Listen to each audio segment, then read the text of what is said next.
గత ఏప్రిల్ నెలలో America president Trump Indian shrimp exports మీద టారిఫ్స్ 50% కి పెంచుతానని అనౌన్స్ చేసి అది కూడా ఆగస్టు నుంచి అప్లై అవుతుందని చెప్పారు. కానీ మన వాళ్ళు అనౌన్స్మెంట్ వచ్చిన మరుసటి రోజు నుంచే ప్రైజెస్ తగ్గించేశారు. మెటీరియల్ ప్రైజెస్ 30 నుంచి 50 రూపాయల వరకు డౌన్ చేసేశారు. తీరా ఆగస్టు వచ్చేసరికి ఇండియన్ గవర్నమెంట్ కి అమెరికన్ గవర్నమెంట్ కి మధ్య ట్రేడ్ అగ్రిమెంట్లు జరిగి సుంకాల ప్రతిపాదనను విరమించుకున్నారు. మరి ఈ 4 నెలలు టారిఫ్ల భయంతో రైతుల దగ్గర నుంచి దోచుకున్న డబ్బుకి ఎవరు సమాధానం చెప్తారు?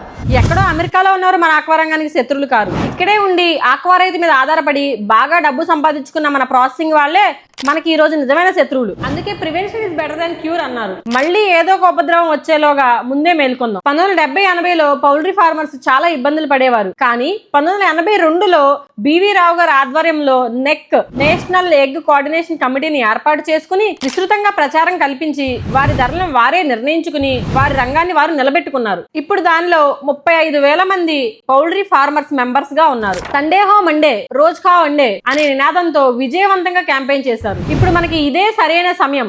మనం కూడా ఎన్ఎస్సిసి నేషనల్ షింప్ కోఆర్డినేషన్ కమిటీని ఏర్పాటు చేసి దానికి చట్టబద్ధత కల్పించి నిధులను సమీకరించుకుందాం. దాని ద్వారా విస్తృతంగా అవగాహన కార్యక్రమాలు చేపట్టి అన్ని రాష్ట్రాల డాక్టర్స్ అసోసియేషన్స్ ని ప్రభుత్వాలని కలిసి అలాగే సోషల్ మీడియా మెయిన్ మీడియాలలో సెలబ్రిటీస్ తో అడ్వర్టైజ్మెంట్ చేయించి మన రొయ్యకి ప్రాముఖ్యం కల్పించి మన రంగాన్ని మనమే నిలబెట్టుకుందాం. జై ఆక్వా రైతు.